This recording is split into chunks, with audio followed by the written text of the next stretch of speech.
Welcome back, historians. Geography of Europe. Europe's geography played an important role in shaping how Europeans lived. Europe is a continent. It is also a very large peninsula. A peninsula is land surrounded on three sides by water. As a result, most of Europe is within 300 miles, 483 kilometers, of an ocean or a sea. Europe also has many rivers, such as the Rhine, Danube, Seine, and Po. Access to rivers and seas often made it easy to travel and trade in other parts of the world. This helped Europe's economy grow. Large bodies of water, such as the English Channel, also separated Europe into distinct regions. Mountains played a similar role. Regions cut off from each other developed independent kingdoms and cultures. Kingdoms in Western Europe. After Rome fell, Western Europe broke into many kingdoms. The Angles and Saxons invaded Britain from Denmark and Germany. They became known as the Anglo-Saxons, or the English. The strongest Germanic people were called the Franks. They settled in what is now France and Western Germany. In 496, King Clovis of the Franks accepted Catholic Christianity. Nearly all of the Franks became Catholic too. After Clovis died, power passed from kings to government officials. A leader named Charles Martel defeated invading Muslims at the Battle of Tours in 732. This stopped the spread of Islam in Western Europe. Christianity remained the main religion in the region. After Charles Martel died, his son Pepin eventually became the new king of the Franks. Pepin forced a Germanic group called the Lombards to leave Rome. He then gave the Pope the land he had taken from the Lombards. After Pepin died, his son Charles became king. Charles won many battles against neighboring kingdoms. By 800, Charles's kingdom was an empire covering much of Western and Central Europe. He was called Charlemagne, which means Charles the Great. The Pope made Charlemagne the new Roman emperor. Charlemagne used local officials to help him govern. He started a school for the children of government officials. Students studied religion, Latin, literature, and math. When Charlemagne died, his empire broke into separate kingdoms. Muslims, Magyars, and Vikings attacked these kingdoms in the 800s and 900s. The Vikings came from Scandinavia in northern Europe. Scandinavia's coast has many fjords. Fjords are strips of water between steep slopes, where the water cuts into the land. Vikings depended on the sea for food and trade. In 911, a group of nobles tried to unite small territories in Germany by electing a king. Otto I was one of the strongest kings of Germany. He defeated the Magyars and freed the Pope from the control of Roman nobles. To reward Otto, the Pope named him Roman Emperor in 962. The Church and its influence. The Roman Catholic Church became very important during the Middle Ages. Monks became missionaries and spread Christianity over the next several hundred years. By 1050, most people in Western Europe had become Catholic. Monks and monasteries were important. They provided schools and hospitals. Monks taught carpentry and weaving. They invented better ways to farm. They also helped save knowledge. Monks copied ancient works of Romans and Greeks and Christian writings such as the Christian Bible. Disagreements grew between popes and kings over who had greater authority. In 1073, Pope Gregory VII and Holy Roman Emperor Henry IV fought over this issue. Henry wanted to keep his power to name high-ranking church officials called bishops. Gregory declared that only the Pope could choose bishops. He cast Henry out of the Catholic Church. German nobles chose a new king, but Henry took over Rome and replaced the Pope. Still, the dispute was not settled. In 1122, a new pope and king agreed that only the Pope could choose bishops. However, they decided that only the emperor could give government jobs to bishops. This deal was called the Concordat of Worms. A concordat is an agreement between the Pope and the ruler of a country. When Innocent III became Pope in 1198, he wanted to make sure that only the Church could appoint bishops. He was able to control kings. If a king did not obey, he would be punished. The feudal order. When Charlemagne's empire fell, Europe no longer had a powerful central government. Nobles who owned land became more powerful than kings. This led to a new system called feudalism. Under feudalism, nobles ruled and protected the people. In return, the people worked for the nobles. They fought in the nobles' army or farmed the nobles' land. By 1000, the kingdoms of Europe were divided into thousands of areas ruled by nobles. Most of these feudal territories were very small. Feudalism was based on loyalty and duty. A lord was a high-ranking noble who had power. A vassal was a low-ranking noble who served a lord. The lord rewarded him with land. The land given to a vassal was called a fief. Many vassals were knights, or warriors in armor who fought on horseback. Knights lived according to a code called chivalry. They were expected to be honest and loyal. Knights trained for battle by holding competitions called tournaments. They were expected to fight fairly. Nobles lived in castles, tall, stone buildings that served as forts and as homes. High stone walls surrounded the castle. Its buildings contained a storage area, stables for the horses, a kitchen, a great hall for eating and receiving guests, bedrooms, and a chapel. When nobles were away at war, their wives or daughters ran the estates. The medieval manor. The fiefs of the Middle Ages were divided into farming communities called manors. The lord ruled the manor. Peasants worked the land. There were two groups of peasants, freemen and serfs. Freemen paid the nobles for the right to farm the land. They had legal rights and could move when and where they wished. Most peasants were serfs. Serfs could not leave the manor, own property, or marry without the lord's permission. However, lords could not sell the serfs. Lords protected their serfs. In return, serfs worked long hours and gave their lord part of their own crops. It was not easy for serfs to gain freedom. They could run away to the towns. If a serf stayed in a town for more than a year without being captured, he or she was considered free. By the end of the Middle Ages, many serfs were allowed to buy their freedom. New inventions made farming better. The most important was a heavy-wheeled plow with an iron blade. It easily cut through thick clay soil. The horse collar let a horse pull a plow. Horses could pull plows much faster than oxen, so peasants could plant more crops and grow more food. In addition, peasants learned to rotate their crops. They planted only 2 of their 3 fields at a time. This kept the soil healthy, and more food could be grown. The growth of towns and cities. When the Roman Empire fell, almost all trade in Western Europe stopped. By 1100, feudalism had made Europe safer. Trade began again. As trade increased, towns grew. Many cities became wealthy. Venice and other Italian cities began trading with the Byzantine Empire.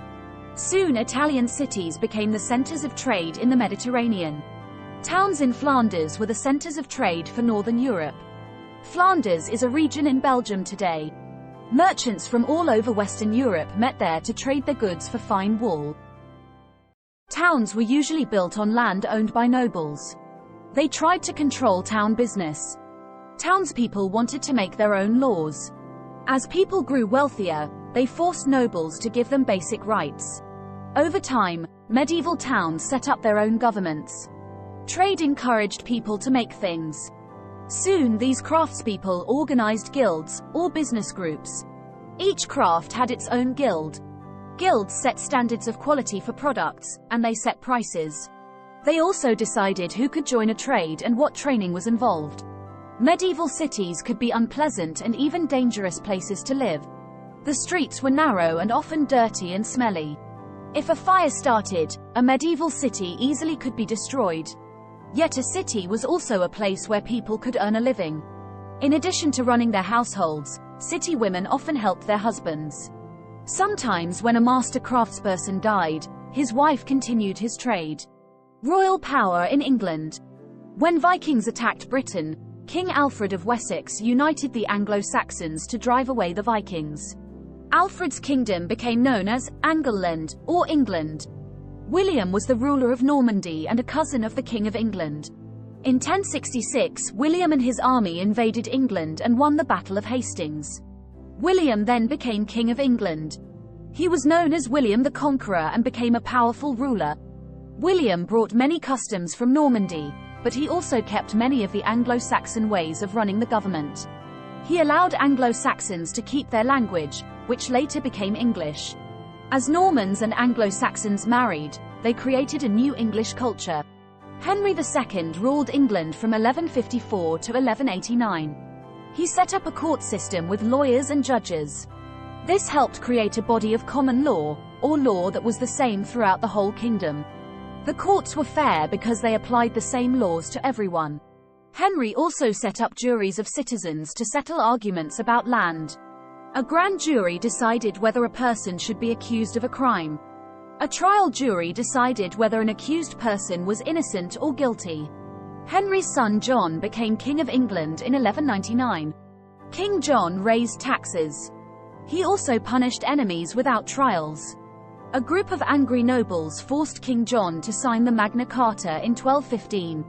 Magna Carta means Great Charter. This document limited the king's powers. It said the king and vassals had certain rights and duties. Over time, the Magna Carta strengthened the idea that all people have rights and that the powers of government should be limited. In the late 1200s, Edward I gathered people from different parts of England to help him make laws. This group was called Parliament. Monarchy in France.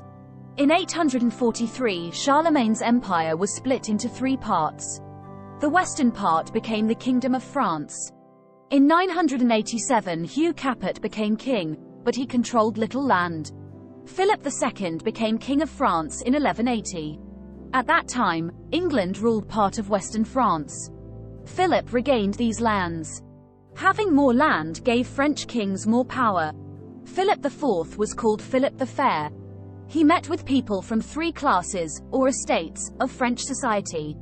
This meeting of the estates was France's first parliament. It was called the Estates General.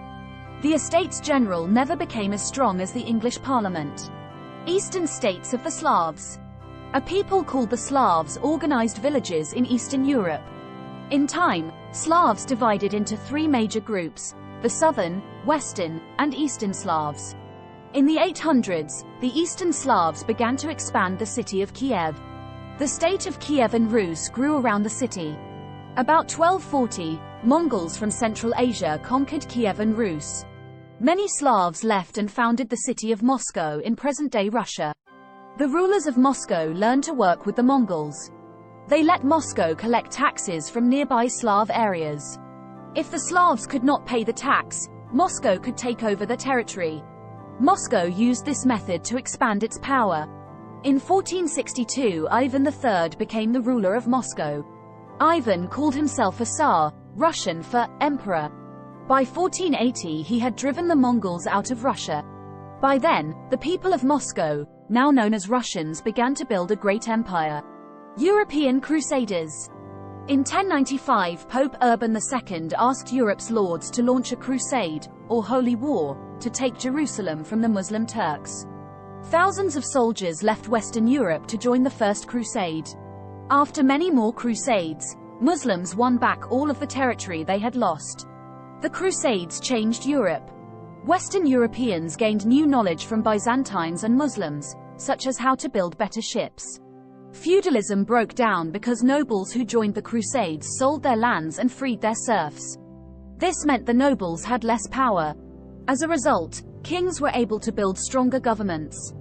The Crusades also caused bitter feelings between Christian Western Europe and the Muslims. European culture in the Middle Ages. By the 1100s, people in medieval Europe felt safer because of stronger governments. Trade, banking, and business grew. People valued religion.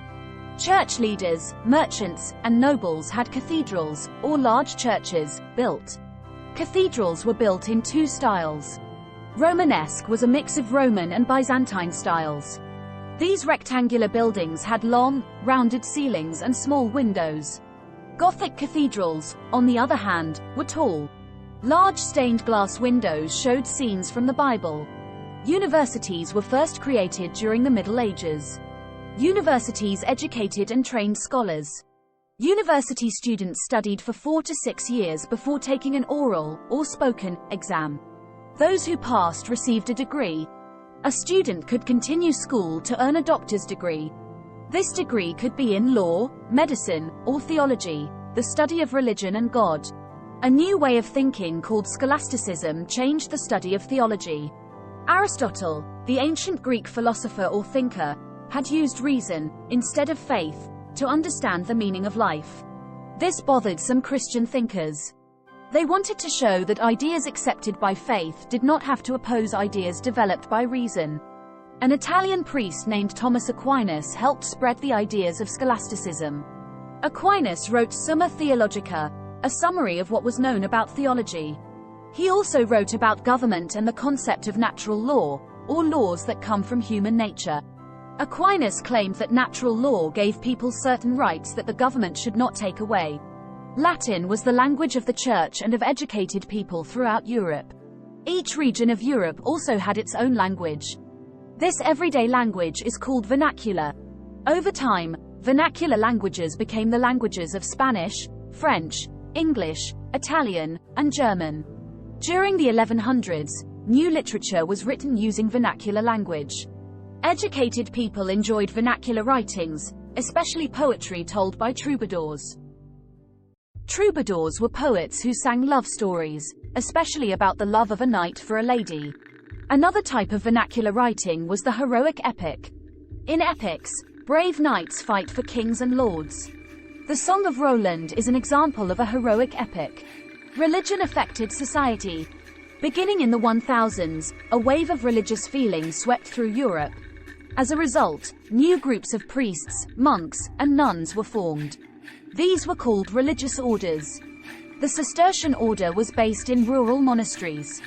Its members invented new ways of farming that helped grow more crops. They also helped the poor. Francis of Assisi started a new order called Franciscans. They preached Christianity in the towns. They also were known for their cheerfulness and love of nature. A Spanish monk named Dominic de Guzman started the Dominicans. Its main goal was to defend church teachings. The Catholic Church affected almost every part of people's lives. On Sundays and holy days, people went to Mass, which is the Catholic worship service. People prayed to the saints to ask for help from God. Mary, the mother of Jesus, was the most honored saint. The Catholic Church used its power to try to stop heresy, or religious beliefs that did not agree with church teachings. In 1233, the Pope created a special court to deal with heretics. It was called the Inquisition. Its job was to question heretics, or people who were accused of heresy. People who were found guilty could confess and ask for forgiveness. Those who refused to confess were punished. Many church leaders and church members also practiced anti-Semitism, or the hatred of Jews. Many European Christians unfairly blamed Jews for problems in society, such as famine or economic decline. Christian mobs attacked and killed thousands of Jews. Many Jews had to wear special badges or clothing. In some places, they had to live in separate neighborhoods known as ghettos. Jews also could not own land or work at certain jobs. In the 1100s, Western European rulers began driving out their Jewish subjects. Many of these Jews went to countries in Eastern Europe. There they formed thriving communities that were based on their religious traditions. Famine and plague. In the 1300s, disaster struck Western Europe. Bad weather and disease killed the crops. Livestock died from diseases. The result was a 7-year famine, or lack of food. Then, a terrible plague swept across Europe and Asia. A plague is a disease that spreads quickly and kills many people. The plague was called the Black Death. Most scientists think that a type of bacteria carried by fleas was the source of the plague. Rats from boats and trading caravans carried the fleas to places all over the world. The Black Death probably began in China and spread along the trade routes between China and Europe. In 1346, the Black Death reached Europe. Between 19 and 38 million Europeans died of the Black Death in just 4 years. That is nearly 1 out of every 2 people. The deaths of so many people hurt Europe's economy. As a result, the plague helped weaken the feudal system and change European society. Divisions in religion and politics. The plague was not Europe's only problem. The English and French were at war. Christians in the Iberian Peninsula fought to drive out Muslims who had conquered them centuries before. In addition, the Catholic Church became divided over its leadership. From 1378 to 1417, the Church was divided by disputes over its leadership. This argument was called the Great Schism. A schism is a break or a split. During this time, several men claimed to be the rightful pope. Each wanted church members to support him. In 1417, a council of church officials chose a pope that everyone agreed on. Many educated people, however, wanted to change the church. They wanted the church to be less worldly and more spiritual. Europe also experienced political divisions. For centuries, the English ruled areas of France. In 1337, English King Edward III claimed to be king of all of France. He invaded France, beginning a war between England and France that lasted more than 100 years. The English won two important battles, at Crécy in 1346 and at Agincourt in 1415. They had better weapons than the French, longbows and an early form of the cannon. In 1429, a French peasant girl named Joan visited Prince Charles of France. She told him that saints had spoken to her and wanted her to free France. He let her lead a French army. Joan's faith inspired the French soldiers, and they took back the city of Orléans from the English. Shortly after, Charles was named king. A few months later, the English captured Joan. They handed her over to the Inquisition. She was burned at the stake. She later became known as Joan of Arc, a French national hero. The French finally defeated the English in the 100 Years' War. England's loss in the war was hard on the English nobles. Soon, they were fighting a civil war. It was known as the War of the Roses and fought over who should be king. The winner, Henry Tudor, became King Henry VII. During the early Middle Ages, Muslims ruled much of the Iberian Peninsula, the area that is now Spain and Portugal. They developed a rich culture. However, over time, Christians drove out most of the Muslims. The struggle was known as the Reconquista, or Reconquest. By the 1200s, Christians ruled most of the peninsula. In 1469, Princess Isabella of Castile married Prince Ferdinand of Aragon. They became king and queen and joined their lands into one country called Spain. Ferdinand and Isabella wanted all of Spain to be Catholic. When Muslims ruled, Iberian Jews mostly lived freely. As Christians took over Spain, they mistreated the Jews. To avoid persecution, some Jews became Christians. Ferdinand and Isabella, however, believed many of these people practiced Judaism in secret. So the king and queen set up the Spanish Inquisition. Its purpose was to punish heretics. The Spanish Inquisition tried and tortured thousands of people accused of heresy. In 1492, Ferdinand and Isabella gave Jews the choice to convert to Christianity or leave Spain. Most Jews decided to leave. The king and queen then turned to the Muslims. In 1492, Spain's army conquered Granada, the last Muslim area of Spain. Muslims were given the same choice as the Jews: become Christians or leave Spain. Most left for North Africa.